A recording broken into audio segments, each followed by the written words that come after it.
In the innocent young year of 1997, before the world was blessed with Stankonia by Outkast, This Little Goober, and a New York Yankees World Series win, which meant another 8 months of insufferable New York ego, Steven Spielberg had an idea. The man, the myth, the legend was making a movie. Perhaps you've heard of it, Saving Private Ryan, a little indie film. But he understood that this film would not reach the young, malleable, and sculptable minds of the youth. The kids these days just didn't watch movies. In fact, kids still hate movies. I was born in 2000, never seen a movie in my life. I don't even know what they are. Fast forward a few months and Steve makes his own studio to develop a little-known game series called Medal of Honor.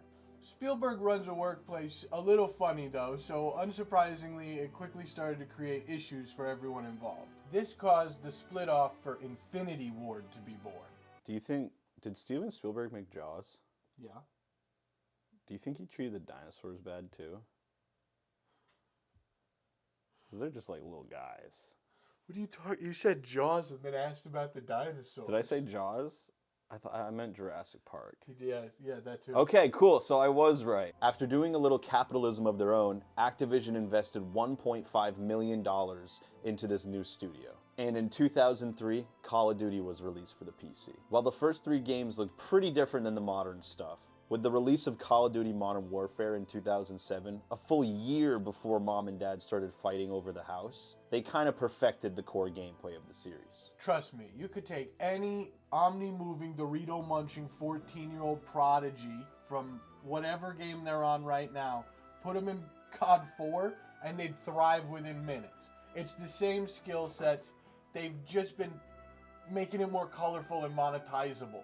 And since then, Call of Duty has become synonymous with gaming itself. Call of Duty went on to be a yearly franchise and, kind of paved the way for that as a model. They are now the second most successful IP behind Super Mario, but as it goes on and you build such a legacy, there are drawbacks to this quadruple A success tier of gaming. Lack of innovation, balancing difficulty, trouble abandoning unpopular features, or everyone's absolute favorite, creating some fuck-ass launcher that you now have to download. There's a lot of different takes about what the best Call of Duty is, obviously, and they're very much tied to your own personal experiences with them and the age you were when certain Call of Duties came out. But most people will say it's sometime between COD 4 and BO2. But regardless, there was one game in that era that really tried to shake up what was starting to be considered a repetitive and stale formula. You had games like Black Ops 2, which saw shakeups in the way of going slightly into the future and playing with what that concept would look like. Call of Duty Ghosts played slightly with the idea of futuristic tech and a more augmented soldier, but it got a ton of hate that I don't fully understand. When you look back at it now, it did have a lot of cool ideas, especially from a gameplay perspective, with classes being your own separate characters to level up as opposed to just random menus of your items. However, in one of the most controversial moves that the series ever saw to shake things up, in 2014, the new Call of Duty had a feature that changed a core tenet of the gameplay, one that hadn't been really messed with since the beginning of the series. One that, upon release of the first trailer for the game, really turned a lot of core players from the series off from the series entirely moving forward. Call of Duty at its core was always 2 things: running around and shooting guys so hard that it makes all the other guys jealous. So today, me and my buddy Cole would like to put on our thinking caps and dive into the experiences and thoughts on a particular game that had a profound impact on both of our childhoods. And it had a pretty profound impact on the Call of Duty series as a whole. It's a game we wasted more of our adolescence on than any other. We went back to it year after year with over 10 sequels that I don't consider better. It is a game that dared to advance a stale formula, and we want to pay our respects to Advanced Warfare.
How to Advance Warfare. Perfect. Yeah. They'll get better as the video goes on. I'm sure. It'll be a real treat to see us grow. I'm sure the audience enjoys the patronization happening right now. EXO. Call of Duty Advanced Warfare's selling point, by far, was the inclusion of a new movement mechanic called EXO movement. It was an iteration on the previous movement mechanic where your playable character was given an exoskeleton, a mechanical suit worn around their body that helped improve their physical attributes. The main driver of innovation here was the EXO boost. You getting sick of EXO yet?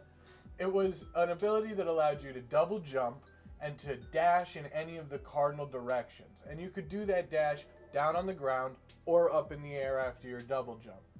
While simple, it was a massive change because now there was a new axis of gameplay.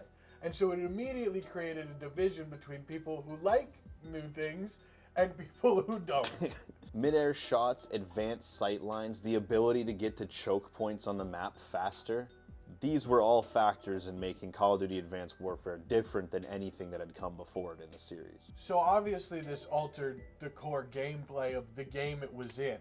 But how did it affect the franchise? And there's a lot of EXO-type movement that has been added to Call of Duty games after this, and there are some games that have foregone it completely. But we think it's actually really important to acknowledge the difference between this attempt versus every time they've done it since. Unlike later games in the series that had advanced movement, like Call of Duty Black Ops 3 and Infinite Warfare, Call of Duty Advanced Warfare did not have a recharge system for your boost. In Advanced Warfare, you get 2 jumps and a boost in any of the directions that we previously talked about. And then, to recharge that boost, you have to hit the ground. There's no other way around it. Instead of Space Marines running around at Mach Jesus, this was rigid and consistent. There was no wall running or going underwater. And while I actually really like some of the underwater mechanics in later Call of Duties, this was very straightforward. You can now move up and you can go left and right and back and forward really fast. Because it was so consistent, you could predict it and just look where someone was going, which you can't do with the more fluid systems they tried to design later. In games like Black Ops 3 and Infinite Warfare, the advanced movement systems are kind of more gimmicky, it feels like. A lot of the times, a player will be gliding across your screen and they can just halt their movement mid-dash. And in Advanced Warfare, you can't do that. Once you're committed to a direction, you're committed to that direction. While some prefer the more fluid motion of the later games, this movement system was very easy to use. Everybody was just as good at it as anybody else, but you had to be smart about how you employed it because of the rigid movement in the commitment that it took when you were like, okay, I'm gonna go that way. So all of that made this game stand out. Call of Duty Advanced Warfare and its exosuit was one of the series' wildest innovations yet. The exosuit was fully loaded nachos. You no longer threw your grenades like a por. You launched them like an Elon. You didn't panic knife. You exo punched people through walls. You didn't have to go to the gym. You could just exo overclock. Every action that you'd done in Call of Duty in previous games was now done with your exosuit. This was fun because it required nearly no skill to learn and pick up and adapt to, but it was vast in its applications. COD knew they had something special here, so they built a whole game around it. So overtly to the point that 2 of the game modes are just old Call of Duty game modes with the EXO prefix stapled onto them. This was a love letter to one new mechanic, and it was signed XOXOXOXOXO. Exo Survival. That was good. That was good. Call of Duty has always tried to appeal to the lowest common denominator as an audience for their game. They wanted to indoctrinate all the masses in their Mountain Dew and Dorito-filled pantries. To do so, Call of Duty has had to kind of recycle and amalgamate a bunch of different game modes in the releases year after year.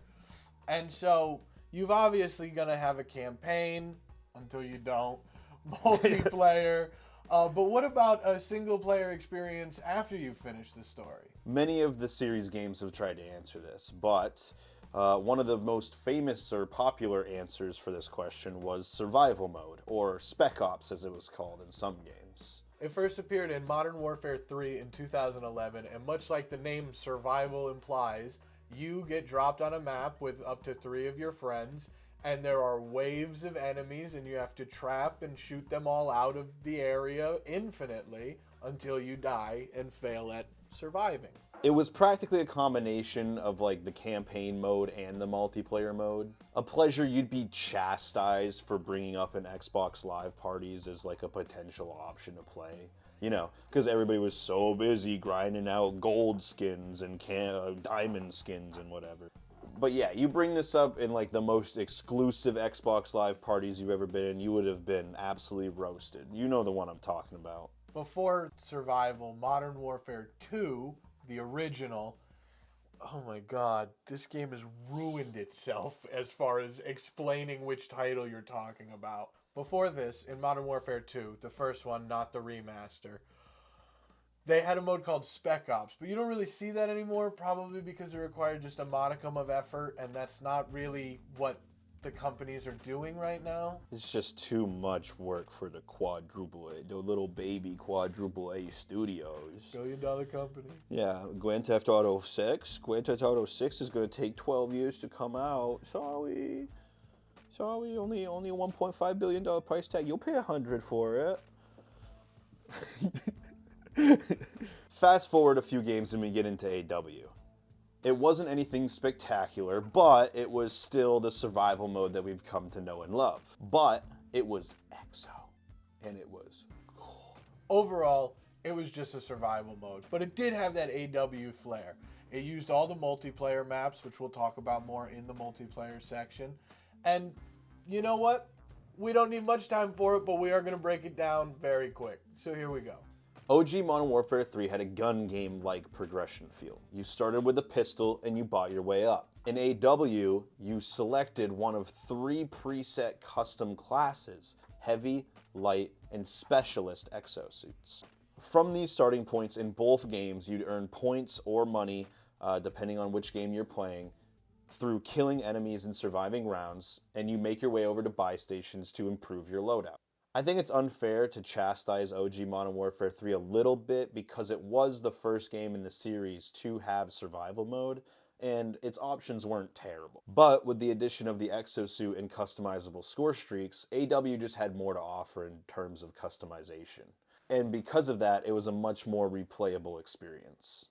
Now, I've always kind of had an issue with survival because you have to survive. There's no winning, and not winning sucks. But what's this?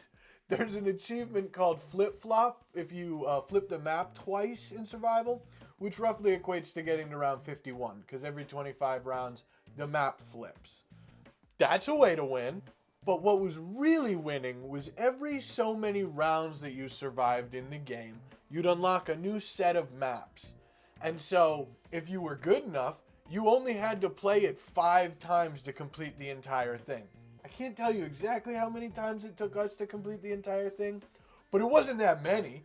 And then we got to feel like we won something. And then at the very end is Riot, all on its own for some reason. And politics aside, Riot is a prison map, so the prison break invasion sounds kind of fun. But just 10 rounds in, something weird happens.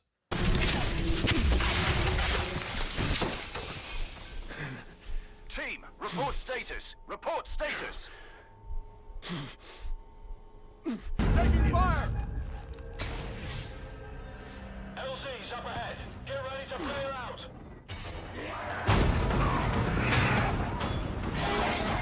Keep moving. Over here. Come on, move it.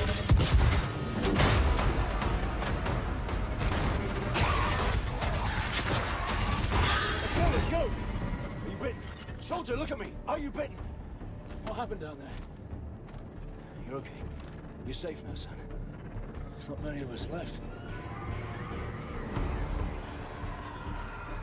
Jesus. You seeing this? Exo Zombies. It was a big surprise to find out that Exo Survival wasn't the main addition to Advanced Warfare. It was actually just an appetizer for a much more coveted, highly desirable game mode, Zombies. To explain to you the significance of this game mode at the time that it entered our lives, I would like to take you back to 2002, which thanks to this Kotaku article, we can relive fully. Okay. It's the LAN party to end all LAN parties. A summertime basement LAN party with just a few too many dudes for the Counter-Strike.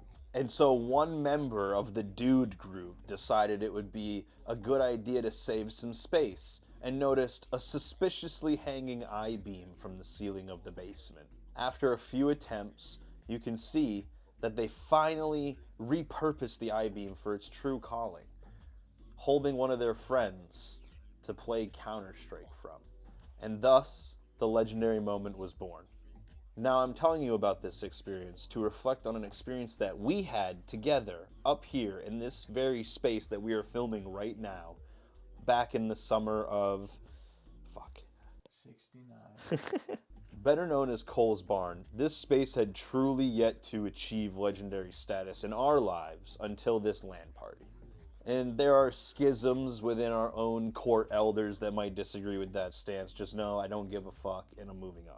Anyway, spring break of 2015. Advanced Warfare had come out around 6 weeks earlier, and it was our buddy Cole's birthday. And 5 of us gathered, we all brought our Xboxes over, and we decided to play some AW. We weren't really tech savvy enough to actually play against each other. Either that or Jake kept fucking screen peeking. Fuck you, Jake.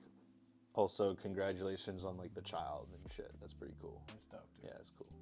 So instead we decided to play the new Zombies map, also because it's the game mode I like more. Needless to say, we played that map for hours, attempt after attempt, trying to beat the Easter egg together and get the achievement. And it still stands out as a core memory for me to this day, as one of my favorite core gaming moments, if you would. This isn't really a point for or against the game, but we like to give a story about how much we liked it and also hope that you're still listening. In Exo Zombies, you play across 4 maps: Atlas Headquarters, Burgertown, a Sentinel Carrier, and an Atlas Resort. Outbreak, Infection, Carrier, and Resort. Descent. Oh my god. We can edit this. Each map has an Easter egg and new wonder weapons, and also all of the same things that traditional Treyarch maps had, like perks, power-ups, and even Pack-a-Punch. One of the fun additions is, of course, the fact that they added exosuits. But something interesting they did is that you don't start with an exosuit. Like old Treyarch maps, you have to turn on the power, and the exosuits are on the map and require power to be accessed. So you have to earn it a couple rounds in, and it really feels like you've gotten something special when you put it on. The catch to that, of course, is that they are really smart in taking away the exosuit sometimes. In Zombies, they have these EMP zombies, and they'll turn your exosuit off for brief periods. And if this happens to you in a poorly timed moment, you can immediately have no way out of the situation you've put yourself into. And so every decision is not difficult to execute, but it's difficult to not fuck up. This excellent retelling of a game mode continues on with one of the next 4 maps, Burgertown. Outbreak. Infection. Oh my god, we can edit this. I don't know, I think it's kind of funny just calling it Burgertown. You see, Burgertown added a couple of cool things. It added the microwave gun, it added animatronics like Freddy Fazbear to the game, it added sewer crocodile. This was the map that we played at that LAN party all those years back, and it still is one of my favorite Zombies maps in the entire series. It might be a rule of cool moment. It might be a rule of cool moment for sure, but any map that has an Easter egg where you sanitize and grill meat, fight a sewer crocodile, and then the MacGuffin of the map is some big giant golden frying pan, like, please, come on. Once we reach Carrier, one of the main cast, Oz, is gone. One shot to the head. My head. You bastard! but not forgotten, and replaced with Lennox, who's Ash from the Dead. This map has the fun zombies motif of sometimes you start in opposite spawn rooms. I like that. It also has the repulsor device, which is super fun and like pushes all the zombies away, and teleport grenades, which are genius and kind of strange that this is the only example of them in Call of Duty. It had Plinko. It had Plinko. There's a Plinko machine you can throw your grenades into, and you will lose all your points thinking that you'll get more. But it's like one of the coolest things ever that I've seen in zombies, for sure. And it all ends on this beautiful underwater resort, or descent, right? Yeah, Nice, we did it. we can edit this. Yeah, we can edit this. That has ricochet torpedoes, mech suits, and the first ever Call of Duty Zombies boss battle. Why don't you just talk more about it? Because I don't remember this map that much. It all ends in a beautiful underwater resort that's like a cover-up for, weapon testing. But what isn't? 4 phases if you just play through the game normally, and there's a 5th super boss battle phase if you do the Easter egg. And either way, it was mind-blowing at the time, and probably, I'm sure Treyarch was already thinking about it for BO3 before they saw this, but I'm sure this really gave them that push of like, yeah, this is gonna slap. Is Call of Duty Advanced Warfare Zombies the only zombies mode that you finished all the Easter eggs on that's not a Treyarch game? Yes. I think it is for me, too. The only other one is Infinite Warfare, though. Oh, didn't that have like 2 different types of zombies, though? No. Oh, so it was just like the movie ones? Yeah. Did you like the finish all Shell and those? Shuffle and all that. Did you finish all those? No. Yeah, that's my point. Yeah, but that's what I'm saying. It's like those are the only 2 games that would qualify for that question. Ah. So it's like, yes, I did AW. No, I didn't do Infinite Warfare. Okay, cool. Oh, and World War II zombies. Yeah, I didn't do that one either. So you lied to me twice. I lied to myself. Okay. Story mode. Dude, can I talk to you for a second? Alongside the bonus modes, there's a core mode, and that's called the campaign, or the story mode. Most Call of Duties have one. They vary vastly in quality, but sometimes you get to kill an antagonist of almost a decade, other times train go boom. Sometimes they don't even exist at all. Sometimes they don't exist. Sometimes campaign go boom. Because we can do Fortnite now. Yes. My personal favorite campaigns in Call of Duty history are campaigns with almost like some sort of message, some sort of underlying meaning to the game and what it wants to say, as much as a Call of Duty game can say that without, making a complete mockery of itself. But it's not dramatic to say that some of these early Call of Duty campaigns genuinely did kind of make me interested in certain things that led to my path in life almost. So it had a direct impact on me as a child. My favorite thing in a Call of Duty campaign is the scope of it all. They are these big cinematic movie-like things. The gameplay is nothing staggering. It's the multiplayer gameplay put into a weird robotic version where you just shoot the robots that run towards you on a rail. But there's like all these awesome quick time events and like cinematic moments and set pieces and like driving sections. I like stuff like that because it's different than the multiplayer mode. It's offering new gameplay features, even if it's just press A to absolutely dumpster man. So, we would like to compare Advanced Warfare's campaign to 3 of our favorite campaigns throughout the series and see kind of where it stacks up against the rest of them. Those 3 are World at War, Black Ops 1, and Modern Warfare 2. All 3 of these games surpass Advanced Warfare's campaign in our opinion. But Advanced Warfare does 3 things from all 3 of the campaigns that we think really holds up and really kind of makes Advanced Warfare stand out, even just a little bit. Let's start with my personal favorite campaign in the series, which is World at War. And outside of just being a bit of a history buff, I really enjoy the campaign because of its depiction of war and how gruesome and morally ambiguous it is. We can talk about how it's not purely anti-war, because it isn't. It is a glorified power trip of what being a soldier is like, but it does depict how surviving a war, especially the magnitude of a world war, is kind of just sheer luck. You know, we've all seen the movies. Not Cam. Cam's never seen any movie. I don't even think he fully knows what a movie is. Nah. Throughout the campaign, there are a lot of moments in World at War where you witness like the legit brutality of a war like this. It had realistic gore for the day and age, with limbs being blown off and blood going everywhere and those sweet, sweet Xbox 360 graphics. But it also had moments of pure moral ambiguity, with things like Russian soldiers just like murdering a bunch of Nazi soldiers that have already surrendered, or like the hopelessness and death that just was Stalingrad and the Eastern Front in general, or maybe even the Japanese soldiers that like suicide bomb you. Did all that stuff really happen in war? Yeah. War is awful. I mean, the game opens up with you watching a Japanese officer get his throat slit after he slits like one of your buddies' throats. So that's why it's not totally an anti-war message. No, that's the parts that make it more of an anti-war message. Oh! So that's why it's kind of an anti-war message. Yes. Oh, AW does some stuff like that. Yeah, a little bit. I guess you could say that. AW does kick off its first mission with like the main character of the game getting his arm caught in the spacecraft as it blows up, or like the drop pod or whatever you want to call it. So he gets thrown off by his buddy. This is very important to the story.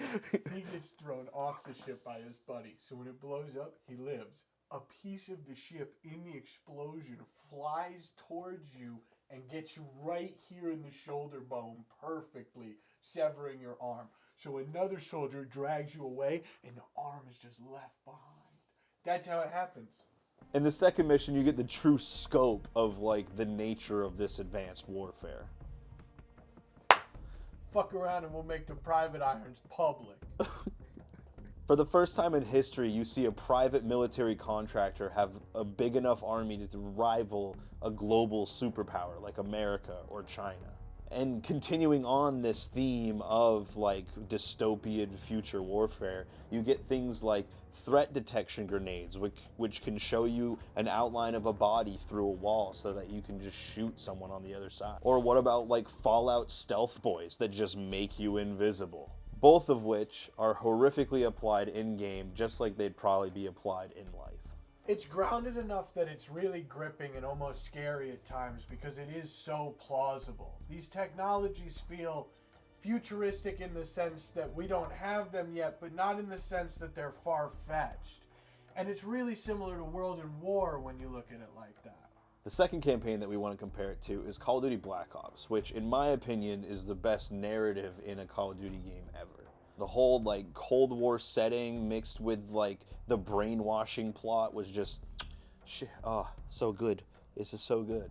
Reznov is an epic mindfuck, and it is masterful storytelling. Advanced Warfare might not have the overarching thematic grace of some of these other titles.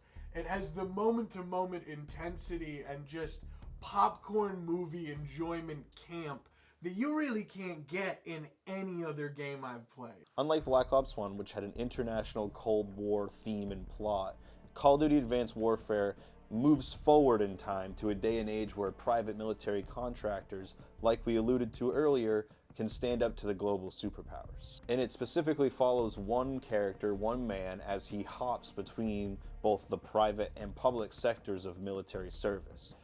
There's no subtlety to it in AW. Imagine if your dead best friend's dad ran BlackRock and also had nukes. And they can make him the villain pretty clearly when he stands in front of the entire UN and says, "I'm more powerful than every civilized nation combined." Dude, do you think he got like a half chub when he said that? I got a half chub when I watched it. The third and final campaign we want to compare it to is that of Modern Warfare 2, the original one. And it's probably the most apt comparison we can make. Now, MW2 is considered one of the greatest, or if not the greatest Call of Duty game of all time. But I think that Modern Warfare 2 and Advanced Warfare shared one commonality between them, the sheer balls and bombasticity of their campaign. MW2 was a great example of this no-holds-barred action movie scene string along where it's controversial, unrealistic, and remember, no Russian. AW, looking back on it, is kind of controversial, Yeah. given like the main character. Right. The big focus of the Modern Warfare 2 campaign was just the over-the-top action sequences that were littered throughout it. Moments like driving a stolen snowmobile down a chase while combating enemies, and it ends in this huge jump that you take off of like this cliff canyon and land on the other side, and you should definitely try to do that in real life. To like retaking the White House from Russian. And it all ends with the ISS being fucking exploded. And of course, who could forget the infamous "Secure the Burger Town" scene? Most of these things don't serve any thematical purpose or greater plot function. They're there to floor players with sheer cool, like finding a Giratina or Jesus. You hear that? We're positive we're good content creators. We're pushing kids the right way. Dear Lord, please show this to thousands of kids.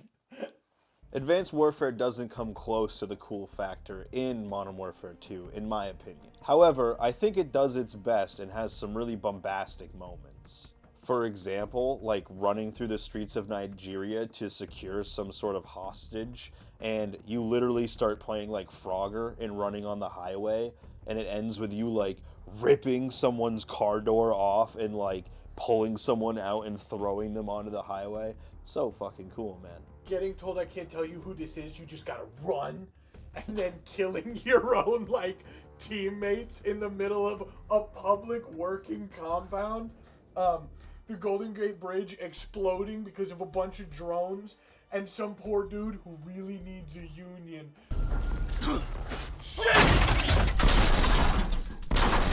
Taking the hard fall. Kevin Spacey breaking the robot arm he gave you off of your body in the middle of a weird Baghdadi prison. Play it. The broader point we are trying to make is that, much like Modern Warfare 2, Advanced Warfare has these big, bombastic action movie and, like Cole said, campy moments that really make it stand out from a lot of other Call of Duty campaigns. I think a lot of Call of Duty campaigns really try to replicate that feeling, but none do it as well as Advanced Warfare or Modern Warfare 2. And it goes to show that video games could be these big action movie experiences. I mean, we all know that now, but back then that was less clear. And that's pretty cool.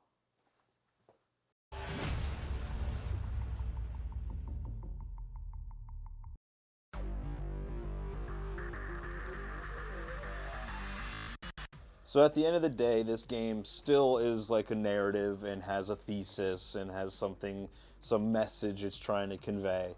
So let's break it down a little bit. There's three main things that you have to break down if you really want to understand Advanced Warfare's campaign and story. The first is private military sectors, the misuse of advancements in technology, and charismatic strongmen. So private militaries get all this power and get really strong until they can challenge the normal everyday superpowers like we've talked about a couple times. But then they get the big one, the big, you know? And then they target good old Uncle Sam. Isn't that like horrifying and something that you could totally like see happening in like, I don't know, like 75 years or something like that? Yeah, like a month. A month. 75 days. Yeah, 75 days. What may seem comical ends up, on farther thought, being a very realistic depiction of how Atlas gains all this power, because it was just kind of given to them. The money and resources piled up until the unchecked power checked itself. In one cutscene, Jonathan Irons explains, and he's the big baddie himself, that the UN just gave him the ability to be the head of the Security Council for the organization. I am honored to be the first CEO of a private corporation to become a member of the United Nations Security Council. In another scene, Cormac, the Marine turned savior turned martyr, explains that Atlas just started getting more and more contracts for more and more critical infrastructure points all across the globe. But soon it became clear that there was an even greater threat. A man ready to exploit this tragedy for his own gain. After the attacks, Atlas rose to new heights. It took over security for ports, shipping lanes, pipelines. Nation after nation handed over their most critical infrastructure to Jonathan Irons. In this universe very similar to our own, Jonathan Irons and the Atlas Corporation go on to be this mega military contractor, bigger than any global superpower. But it is an American-started private company.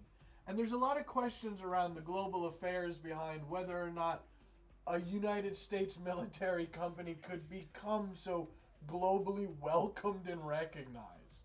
The big man says it himself. Kevin Spacey himself says that the UN is a relic from a time gone by. And he knows that it's a relic from a time gone by because of all their problems. And he knows about all those problems because they outsource those problems to him. The United Nations is a relic from a different time when nations were unique in their ability to solve the world's problems. But that just isn't the case anymore. Primarily because you have outsourced the job to me. That's a mic drop. That's a mic drop for sure. One thing that never gets lost in all the big bombastic mess of it all is the fact that future technology is scary and it can be used for horrible, awful things. It's a real boomer doomer's nightmare in there of gadgets and gizmos for torturing and mutilating innocent women and children. The exosuits themselves, which could probably be used, and maybe are, in universe, you never know, be used to like heal paralyzed people and help them move again. They could be saving lives and we only see them end them. Manticore being a new type of biological weapon which allows you to target specific types of DNA for when the bomb hits and who it kills. Or how about the real danger of facial recognition technology? There's a moment very early on in the campaign where Mitchell uses a small drone that quite literally looks like a housefly to go in after the terrorist of the month, the KVA. And they're able to use this facial recognition software to identify the hostage, all the terrorists in the room, and the leader of the KVA. And this was futuristic technology at the time that was on the brink of being made. And now a very famous Mario brother who just wanted some pizza in PA can tell you that this is a real problem. For this last thing that we think the campaign is trying to tell us, I mean, come on. You know me. I love me a good strong man. But man, strong men, not good. And wow, is Jonathan Irons ever a strong man? There's a lot of strong men. And there's a lot of strong men in Call of Duty. There's a long list, and I don't got time for it or really know what I'm talking about when I say it. But this one, Jonathan Irons, he's special because he talks soft and walks with a big stick. He is the grounded strong man, the very rational, wise business strong man. He says it like it is, and You gotta stop, man. You gotta stop. there are real-world comparisons to be made, is the only point I'm trying to make. Furthermore, Jonathan Irons is an all-American strong man. His son dies in the Marine Corps, and he is living the dream. We don't know if he's a Nepo baby, but in my head he is. Like in my own head canon, he's a Nepo baby. And at the end of the day, he really is just like a rich guy trying to take over the world. Not too dissimilar to what we have today. And as a villain, he's kind of awesome. Like we previously said, he got all of this without having to like do much. He says he got it all handed to him, which like get played, you know? It's both a surprise and not a surprise to find out that Jonathan Irons is the main antagonist of the game. Although he's presented as a very smart, very successful, very well-rounded militant business owner at the beginning of the game, you meet him at his son's funeral. That son was fighting for the Marines because he didn't believe no one man should have all that power.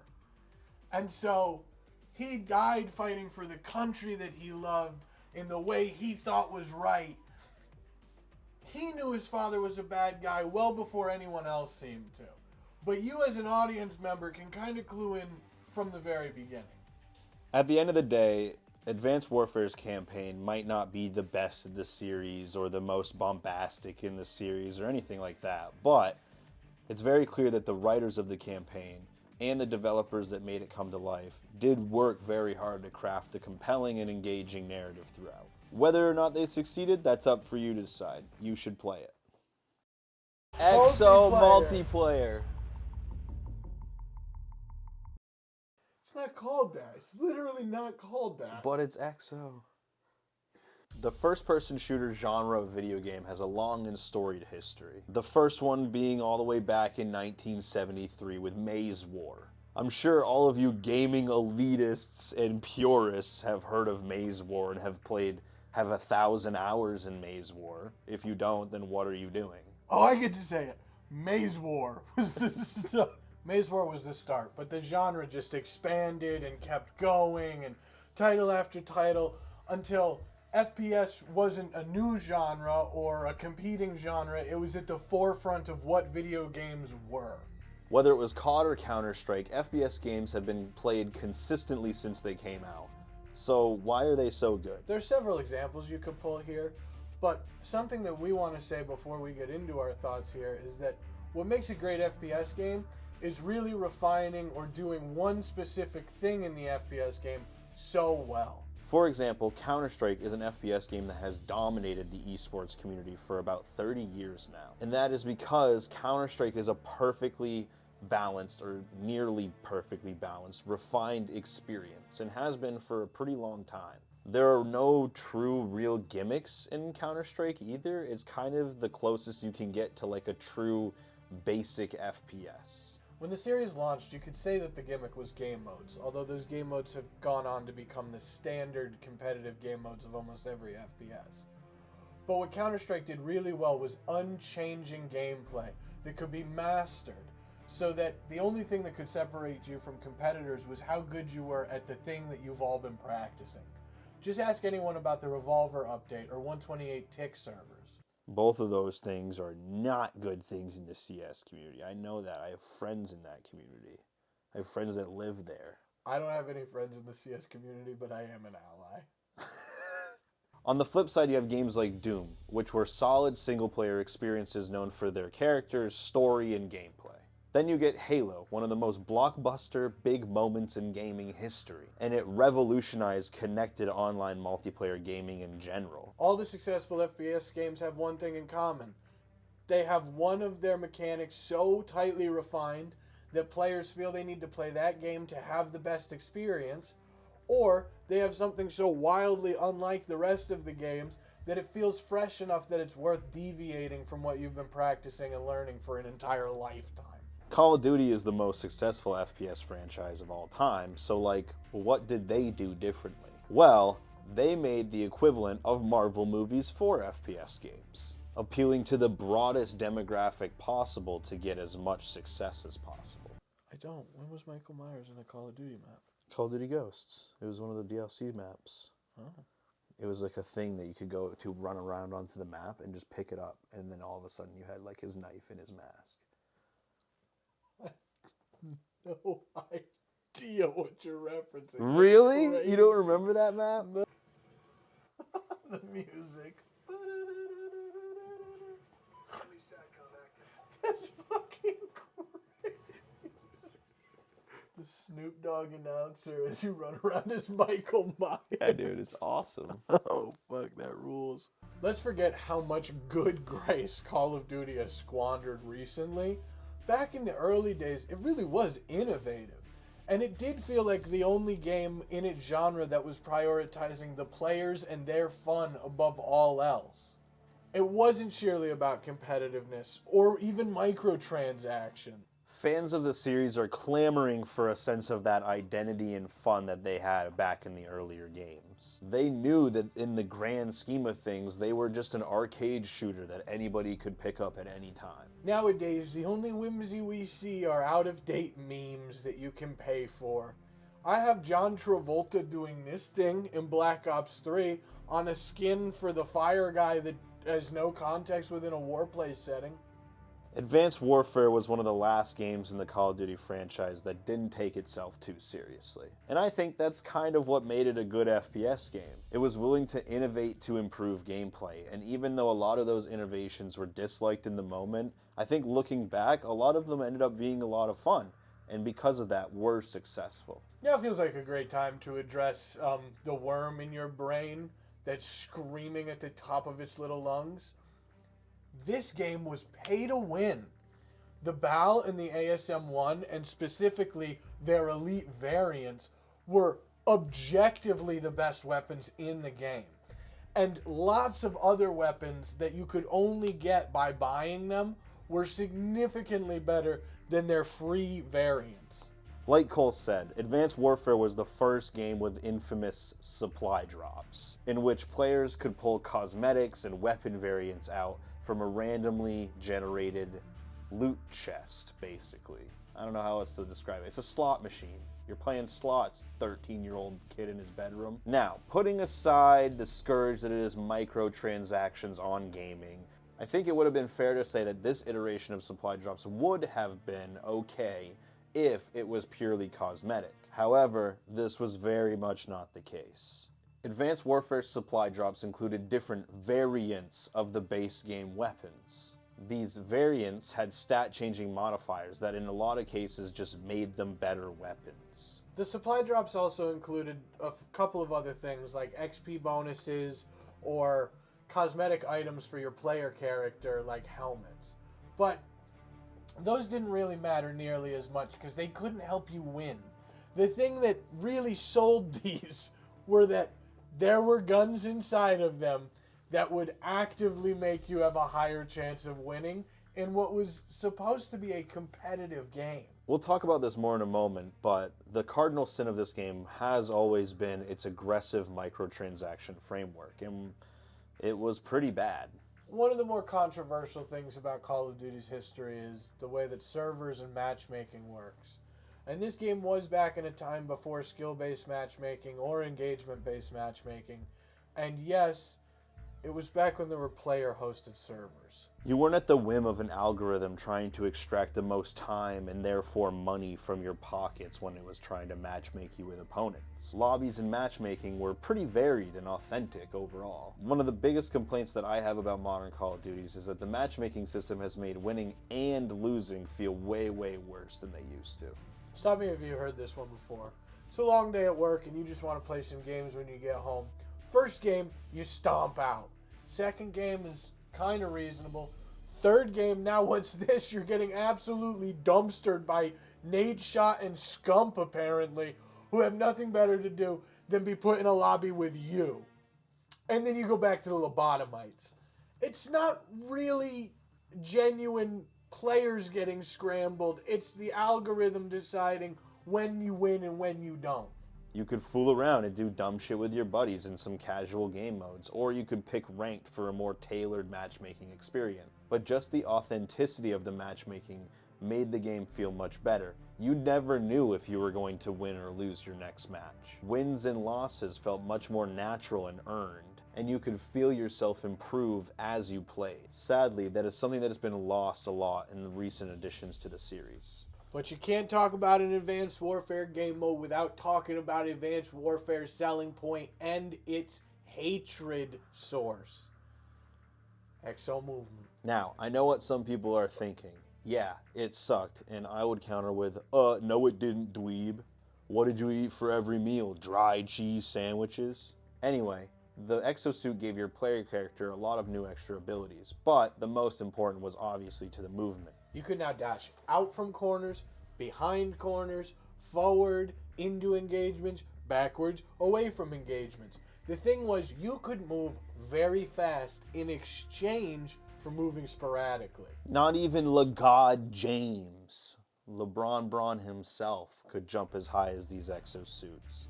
And not even Carl Lewis, who I totally didn't have to look up, who has the most gold medals in long jumping history, could go as far as the dashes allowed you to go. A lot of people tell you that it wasn't a good system, and those people are just wrong. Because it was rigid and it required a strategy that other movement systems since have not implemented. It was simple enough. We've already posited all of the points why we think it was a very special and good movement system. And it was a click. It was just a click. It was either a click on the A button to go up or a click on the directional stick to move in the direction you wanted. There was no micromanagement of meters. There was no advanced movement tech. There was no frame perfect wall bounces. It was simple enough that anybody could do it, but complex enough that you had to practice it to be good at it. Because of this insane new concept of what if everybody was a bunny with a jetpack, the map design of AW is pretty wild and awesome, and I'll stand all over that. When we think about Call of Duty multiplayer maps, there's a couple of things that we consider when we're judging their quality. The uniqueness and the vibe, and also how well does it play. Advanced Warfare did their maps incredibly and purposefully. With this new movement system, they needed maps that accommodated it, and they built the maps entirely around the movement system. Also, because of the movement system being so rigid and predictable, the maps could accommodate it so perfectly. Every ledge was exactly 1 exo boost high. Every gap was exactly 1 exo dash apart. That way, you could move with the movement options that you had. Let's take a look at Terrace first. Terrace is a 5-laned map, and each lane occupies a different vertical space on the map, so like steps. If we use the domination points to orient ourselves, both spawns have the A and C flags respectively. We can walk through each lane individually. The far left lane is the lowest one, and it's great for flanking because you can jump up to the lanes above you. The middle left lane, or right next to that lower lane, is the biggest lane on the map, and what could be considered the largest choke point of the map as well. It features a nice pool to cool off your toesies, and a balcony that you can boost from one side to the other from, and a short enough gap that you can completely bum rush the other team without even touching the ground. The middle lane is indoor, and it adds variety as well as being quite claustrophobic. It also makes it so that if the exo movement really isn't your thing, or other people doing it really bothers you, it's more avoidable in these parts of the map.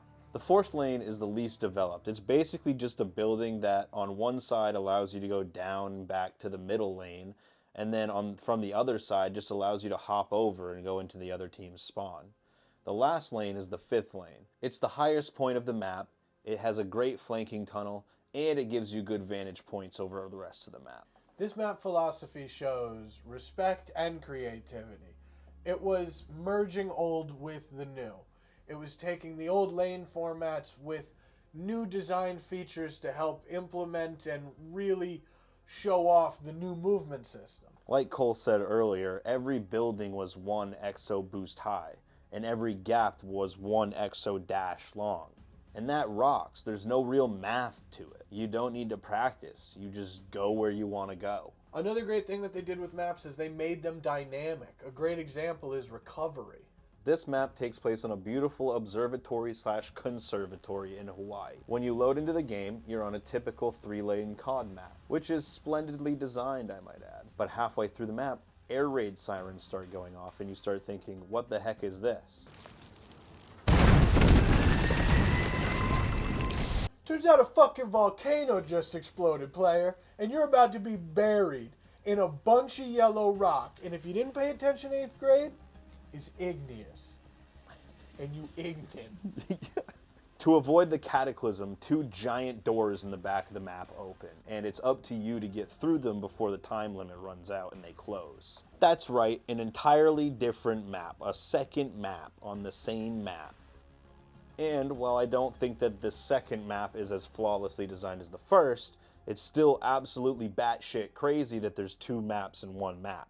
And switching between them mid-game is really interesting. Newer games have done some things like this, but none to the exact same scope and success as AW, and that's why it has some of the best maps in the series. Tsunamis, anti-prison breakout security systems, and clown bombs were all things that would just happen, and it made the game more interesting each round. Maps weren't the only thing that changed outside of movement either. Due to the advanced nature of this warfare, some of the equipment changed too. For the first time, alongside your grenade slot, you were giving an exo utility slot. One extra ability or piece of gear that could help you in a fight. Let's start off with grenades. You had an exo launcher now instead of throwing them, and you did have a lot of the classics. The frag, the semtex, the smoke, the EMP. But you also had some new twists on old classics, like the explosive drone, which was like a Claymore or Bouncing Betty, but now you could deploy it from much farther away, and when it was triggered, it could follow the opponent for a short time before it detonated. You had the tracking drone, which is just like what it sounds like. It finds enemies and just tracks them, highlighting them through the map for you. Or what about the threat detection grenades that we talked about earlier in the campaign? You know, how like every game these days has some form of wall hack ability? Well, this was one of the first ones. It had to have been. I don't know if that's true or not, but I think it was. There was a bunch of weird little mechanics that they added that they could then play around with, like with the launching of your exo grenades. They're normal grenades, I guess. They could be remotely detonated. They then played on this feature where if you were indecisive, you could bring the variable grenade. And while you couldn't remotely detonate it like the rest of the grenades, now the double tap feature lets you switch what the grenade's function was. And finally, my favorite personal bullshittery in this game, the spike drone. What in previous games would have been some sort of throwing knife or combat axe that you would toss and need to retrieve was now replaced with the spike drone, which was a really fancy name for a ball of nails you could shoot out of your arm and then magnetically pull back to you like a boomerang. You don't know happiness until you get a kill calling that thing back to your arm. You felt like a god. And that alone was an amazing gameplay change. The gameplay was always exo-focused, but when we say that the game was built around these exosuits, it's not just the thematics and the name EXO in front of everything. It's the gameplay itself was always trying to think, how can the exosuit enhance or vary this already COD gameplay thing? One of the mechanics they added with this was the exo ability slot.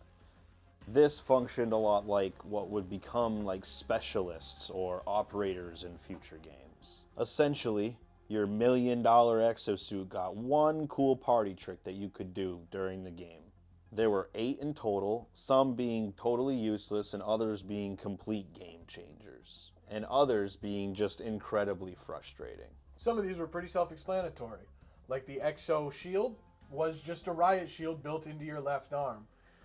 You could still bring a riot shield, which was a primary weapon, so there were some kind of funny interactions with the double shielding of it all, but it had a limited charge and there was no way to recharge it once it was gone, so it was better to bring a real shield than the dinky arm one. Exo Mute allows you to make no noise while exo boosting for a short duration. The trophy system was also kind of useless because you had to predict when you'd have grenades being thrown at you. Like, I'm not Sun Tzu, but my parents are still disappointed in me. Like, Sun Tzu would probably be disappointed that I can't predict when these grenades are coming at me, but like, so are my parents. It's fine. And while some of them were underwhelming, many of them were OP. The Exo Mute thing could be a huge game changer in a competitive S&D match. Not to mention, the Exo Stim could give you bonus health or stop you from dying if you were about to run out of health. Exo Overclock lets you move faster, and in past games these would have been passive perks and they wouldn't have been as effective. Advanced Warfare made the decision to make them nuts but limited. All of these things were organized in the goated Pick 13 mechanic, which is just like the goated Pick 10 mechanic from Black Ops 2. However, one big difference between COD AW and other CODs was that you had customizable kill streaks in COD AW as well. For example, you could take the standard UAV and you could make it last longer, or you could have it orbit from space so that it couldn't be shot down by guns or rockets. Now, of course, these kinds of additions that make the score streak better also make the score streak cost more points to unlock. But this allowed you to have some really cool abilities if you were playing at a really high level. And it gave me the greatest score streak in Call of Duty history. The Exo hack with the turn-off enemy exosuits and double duration extenders. This was literally them saying, you can play Advanced Warfare, and if you do good enough, you can make them play ghosts against you. Plus, it was cool to have your very own Gundam suit with homing missiles. The weakest part of the game's balancing was obviously the guns. The ASM-1 and the BAL, as Merc Music so eloquently put it, made this game into a 3-gun game by the end of its lifespan. Because there was also the Moors. I think there's something you could probably say about how the variant system created a little bit of variety with the supply drops. But it still ended up being that the most valuable guns in the game were variants of those 3 guns anyway. This particularly sucks because AW had some really cool weapon ideas. The AK-12 and the HBR-A3 were both super solid weapons. The IMR was a cool 4-round burst gun that literally printed ammo, which was super neat. Then you had weird snipers like the NA-42, NA-45, which shot 1 round, which was a primer, and then the second round was an explosive. You had LMGs that turned into shotguns, shotguns that loaded from the muzzle, submachine guns that turned into snipers. It was everything you could think. The EM-1 was a fucking laser gun. It was just a laser. And variants gave it different colors. That's true. It sucks that it was so poorly balanced, though, because that meant that, like, you were pigeonholed into just using, like, a couple of the weapons instead of all of them. And last, but certainly not least when it comes to multiplayer, is the modes. Now, AW was like most of the other games in the series, and I tip my hat to the developers of the series because a lot of times there have been some pretty good innovations when it comes to game modes. And Advanced Warfare is no different. You had the mainstreams, Team Deathmatch, Kill Confirmed, Free For All, but then you also had new and interesting things like Uplink, which has become a fan favorite that stuck around for lots of games. Although it made a lot of sense in AW where you could jump up like a dunk level jump. Momentum was another great addition to the series. It was basically just like Domination from COD mixed with Conquest from Battlefield. Both of these modes were fun and innovative and didn't come back that many times. Some other games in the series, like Cole was saying, did have uplink, like World War II, which had Gridiron, but it just wasn't the same without the XO movement. I think Infinite Warfare also had it, but I don't fully remember that, so maybe I'm misremembering. And of course AW had ranked. A lot of CODs had 4v4 baby mode, but AW made the call that it would be 3v3 Chad matches.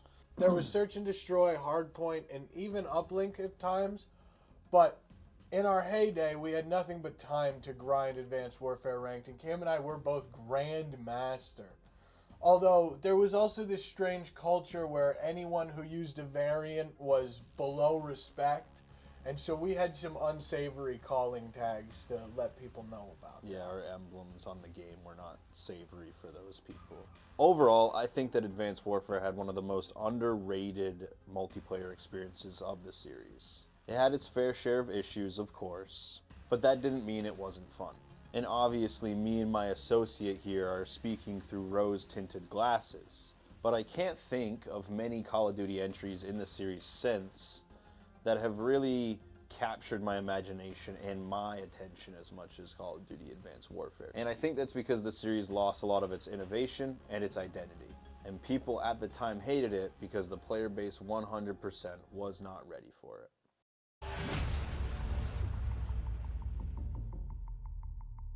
Boom!